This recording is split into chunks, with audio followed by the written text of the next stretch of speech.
Hello people, and welcome back to another episode of Cities Skylines Modular Builds. Hope you're having a wonderful day. And thank you for all the support on the last modular build. You guys really enjoyed kind of the mass garbage and sewage processing unit with a little bit of HR in here as well. Yeah, I really like these little oil fences. Oh, these are ore ones, aren't they? Yeah, it's the ore fence up against some little paths here, some overgrowth. Really adds a nice boundary, I think. Some nice little cute industrial vibes going on here. It's nice little technique. Yeah, thanks for the support. Really appreciate it, as always.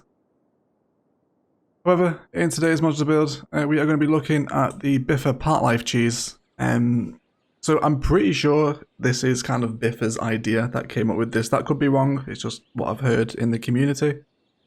I'm sure someone in the comments will correct me if that's right or not. Yeah, so the point of a ParkLife cheese is to cheese the game into making pretty ridiculous amounts of money if you place them in the right spot. There are a couple of different places that I look at the traffic in this city, man. I need to start a new modular build map next episode, I promise. Yeah, so the ParkLife cheeses, they can be strategically placed in a couple of different places. The best place to do them is either crossing over a highway or at a transport terminus. And what I mean by a terminus is where Sims are coming from outside of the city. So that can be via plane, train, or ferry. However, placing them near transport hubs is also super effective as well. So we'll kind of set up a few little mock scenarios of where we could place these in, and then how to use them to make sure the Sims actually go through the park, rather than walking around the road to obviously avoid paying the fee. And then just kind of see how busy these things can actually get. So you see right here, all these Sims coming out, we could be charging these guys. And that's what we're going to do today. We're going to cheese the game into making us lots of money. Okay guys, so we'll kind of run over the basic premise here of what a ParkLife cheese is and the best ways that you can use it. And then what we'll do is we'll dive into Palivan, Beuzia, and maybe one of my other cities and kind of show these things functioning in a real city, because obviously this modular build map is horrendous and we do need a new one. But for right now, let's just kind of go over the basic idea. So right here in the modular build that we did for a town centre, I included a little dog bone tram switch point where Sims can switch between two different lines. You kind of see how they flow around this and they walk off into different areas and whatnot. So this is a good point for me to bring in some external Sims, especially via train, and drop them off here and then they can take the tram. This doesn't have to be a tram, this can be a metro, it can be an internal train network, but really you want something with high capacity, so avoid buses or trolley buses, stuff like that. Trams and above, you're pretty much good with. So you do want to leave a little bit of space between kind of the road they're going across to and where they're actually coming in from. Purely because the park gates take up 2 tiles by themselves. So I'm leaving a distance of what? 7 tiles between my arrival road and my city, so to speak. So come ahead and grab ourselves a train station. And we'll place that in there. And let's go ahead and just very roughly hook him into the external train network. He will automatically be set up to allow intercity trains, which is what we want. Find ourselves a ParkLife area and just paint it out around the front of the train station or the ferry station or the airport, whichever kind of public transport method you're using for this to bring Sims in. We'll grab ourselves a small park main gate, place that there, and then we'll grab ourselves a side gate as well and place it directly opposite. And then we can link them together with a path, which is wonderful. So right now, Sims will arrive, however, because there's not a pedestrian crossing here, a lot of them will prefer to either just walk or drive, rather than having to kind of walk all the way around here, and then back down. So what we want to do to help this is delete like a little bit of road in front of the train station. Let's say we'll bring like a normal 2-lane up to this point. And then you want to switch the road type up here, so you can switch to a 2-lane road with grass or a 2-lane road with trees, and you see how it generates the pedestrian crossing. That's what we want to happen. We want to have the pedestrian crossing right outside the train station. So at this point, the AI will read, they come out, they can cross immediately, head straight through the park area, and then they can disperse into whatever other method of public transport you've got this side of the road. So like I said, for me it's trams. When we dive into some of my other cities, I'll kind of show you a couple of different methods of public transport that I move them between, and how much each of those park areas makes. So we'll hang around and we'll wait for an intercity train to come in. In terms of decoration for these things, there's a couple of different, I guess, mechanical things you need to be aware of. If you are going to place in a side gate and you want to include a bridge into this, maybe because you're crossing over a highway or it's just the aesthetic you want to go for, don't draw the bridge out immediately from the gate, because the Sims, it's a bug or a glitch in the game, whatever you want to call it. So if we did this, for example, and made the bridge come immediately from the gate, they don't actually class as entering the park for some reason. So if you are going to have a bridge, then just make sure that you draw out at least a tile from the gate on the ground before you elevate. So this is correct.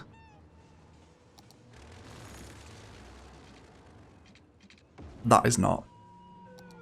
I hope that makes sense. I'm pretty sure it does. You know, don't immediately elevate the path from the gate. Make sure you have a little bit of something on the ground, otherwise they will hit the bottom of that bridge and then just walk onto the street. It's a strange glitch, but it will affect how efficient your ParkLife cheese is.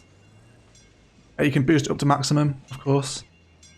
And then in terms of decoration, obviously the fences come in really quite nicely for this. Let's just come around to our angle. You know, if you do have a tram network fanning out from this area, then you can almost like box in your tram network with it. Go ahead and delete this one. And you can just bring this down. And then even as well, you know, don't be afraid to decorate with some zoning. Come ahead and grab like a little marquee, and we can include some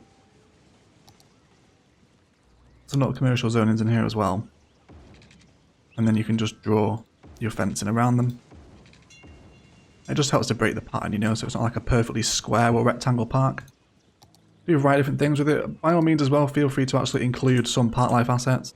Cafes work nicely here as well, as a kind of the park info booths.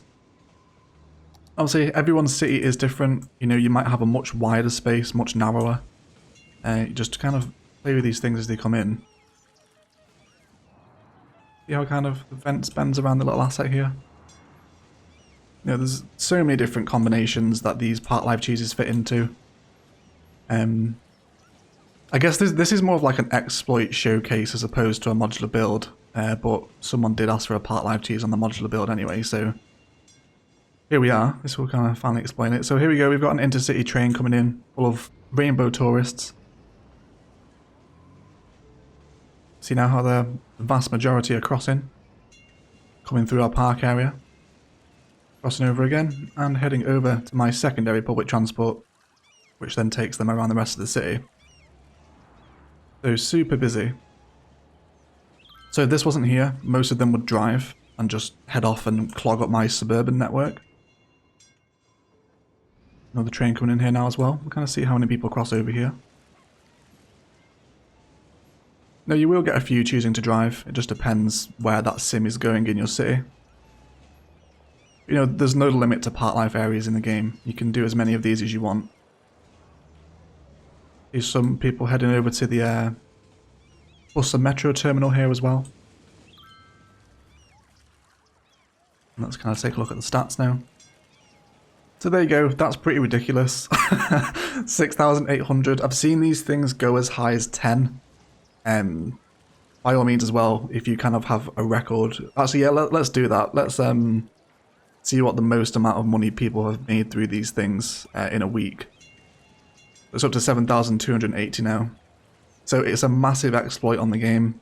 You know, you can imagine if you implement even 3 or 4 of these, you're making 14, 21,000 simoleons purely from people paying to come into parks. It's pretty ridiculous. It's kind of broken.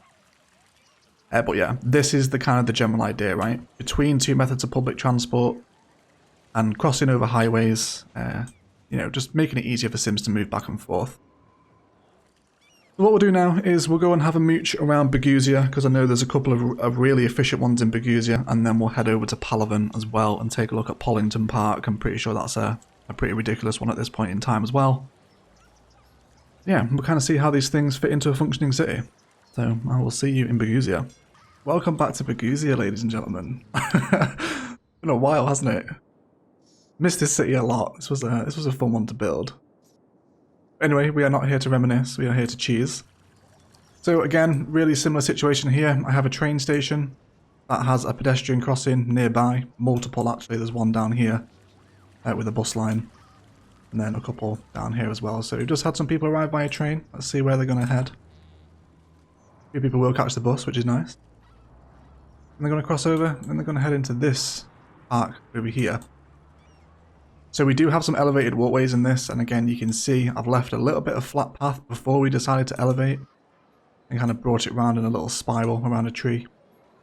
And then this one takes them off into a zoo and obviously out of another park gate. And there's also metro down here as well, so a lot of them are walking to the metro, which takes them further into Beuzia.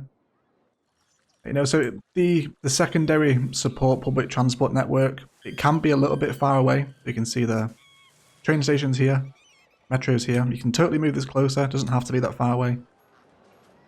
But yeah, we can kind of just get a little idea here of how many people are moving through this park.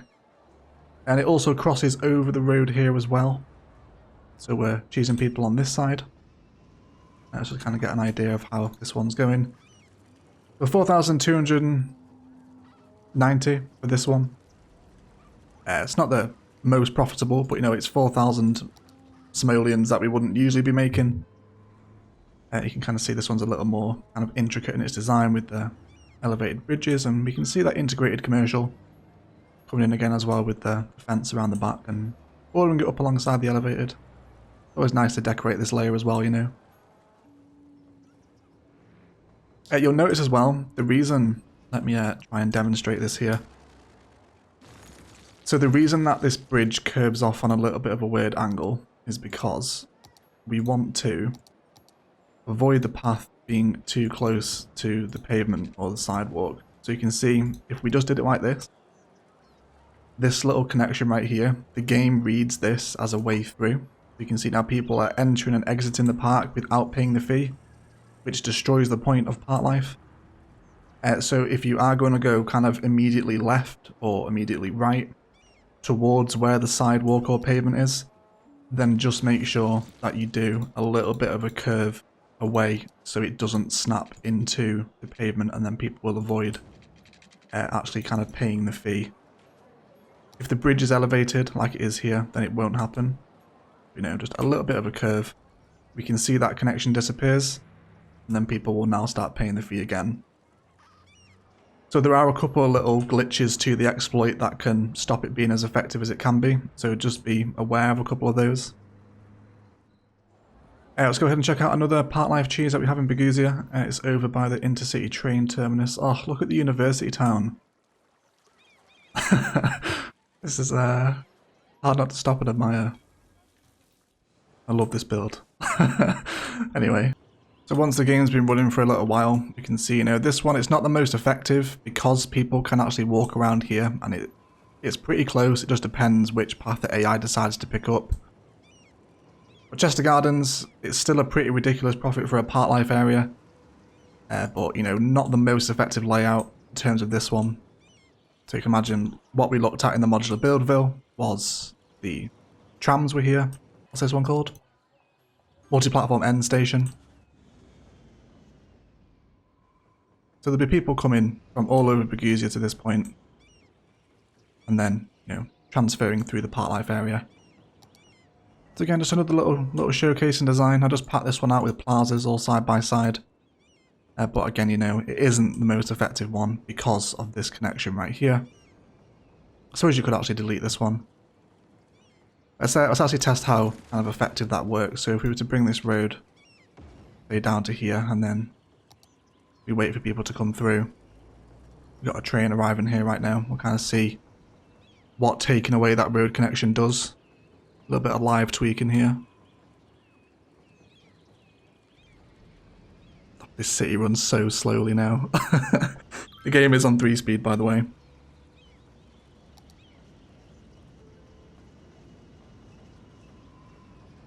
There we go. So people now, because that road connection's been taken away, they're like, okay, let's pay $30 to walk about 10 yards. It's pretty ridiculous. And then they're all going to come over the pedestrian crossing. Which again, you know, it's just a slight change in road type to generate those crossings. Because if this was all 4 lanes, then obviously the crossings wouldn't be there. So yeah. Slight tweaks here. We'll just make it a little bit more effective. Have a little look at it now. Yeah, so there you go. It's kind of similar to what the other one was now. 4,704 a week. You know, you don't need to monitor these things. They will just continually make you money. So you maybe, if you place like a load of facility buildings down, or you've just worked on a university campus that are really expensive to run, throw in a couple of ParkLife cheeses alongside them as well, just to help balance the books a little bit. And you know, you'll certainly notice a difference to kind of your balance, I guess.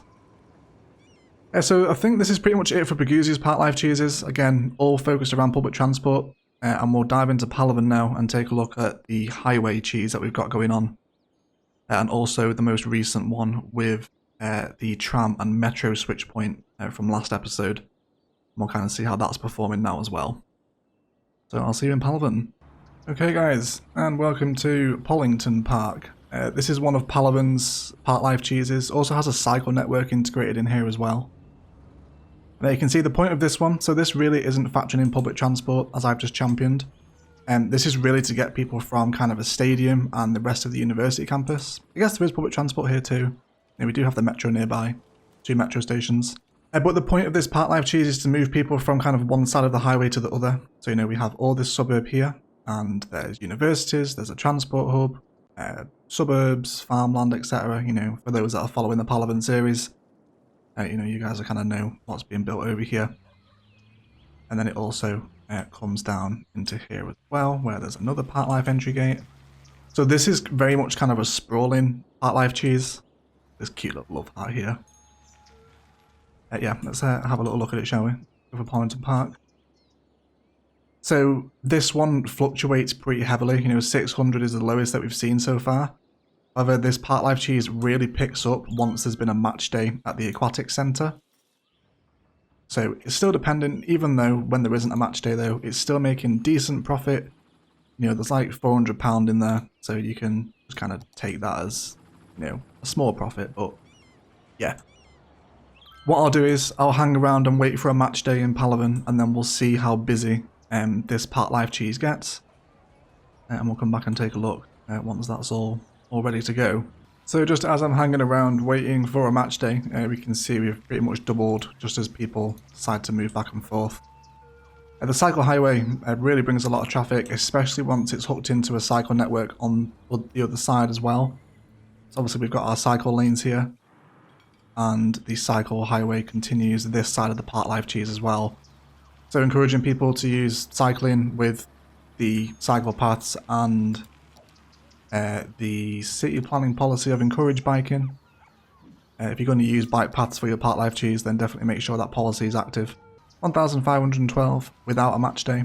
It's the smallest one we've seen so far, but it's still a really good profit. And it keeps Palivan well in the green. And now we'll take a look at Palivan's most recent ParkLife cheese, which is the, again, tram and metro switch point. So what I did for this was dropped in a roundabout. This is just one of these guys, just a regular small roundabout, and then upgraded it into 2-way highway roads, 2-lane highway roads, 1-way. And we can kind of see here. So it's all kind of elevated skywalks. This is the last episode of Palivan if you kind of want to see this being built. Just jump on the channel, it's episode 26, the hillside tram suburb. Yeah, we get people arriving via tram. They stop here, they then ascend the skywalks, come down into 2 park gates here, and then one also crosses over the road and then drops down. And you can see how I've curved the path away again because we were having issues where people were connecting through the fence where the bridge touches the ground. So just make sure that that's not happening anywhere in your ParkLife build because it will affect the efficiency. And then these guys are coming through into Metro. Again, this one is focused around public transport, and you can just kind of get an idea of how people kind of move between the two different methods here.